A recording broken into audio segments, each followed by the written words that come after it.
Mes camarades, bonne fête de l'Aïd et bonne année. Souhaite bonne fête de l'Aïd aux autres. Que Dieu vous bénisse. Ils sont parmi les derniers résistants d'Afghanistan. Sur ces vidéos publiées sur leurs réseaux sociaux ces dernières semaines, les commandants du Front National de Résistance, Hassib Panjshiri et Khaled Amiri, se mettent en scène dans les célèbres montagnes du Panjshir.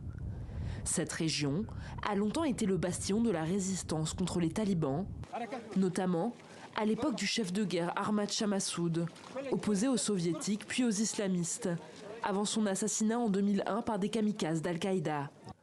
20 ans plus tard, les talibans reprennent le contrôle du pays, dont le Panjshir, où ils s'empressent de hisser leur drapeau. La résistance promet de continuer à se battre, mais sur les routes, les talibans installent leurs checkpoints. Ces images ont été tournées 1 an plus tard, en 2022. Nous n'avons vu aucun front. Le front n'existe pas.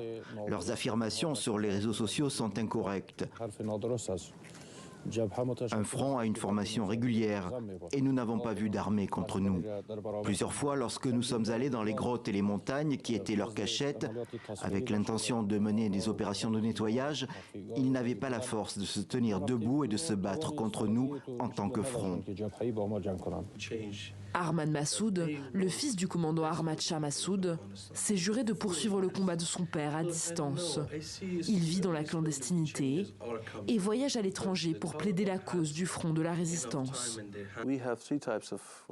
Nous avons plusieurs types de soldats et de capacités militaires. Ceux qui sont en service actif, et ils sont actifs dans plus de 24 provinces en Afghanistan. Et ensuite, nous avons un second groupe qui est prêt à être appelé au service. Ceux-ci se comptent en milliers, mais à cause du manque de ressources, nous ne pouvons pas encore les mobiliser. Malheureusement, à l'heure où je vous parle, le peuple d'Afghanistan est seul et ils n'ont pas ces capacités.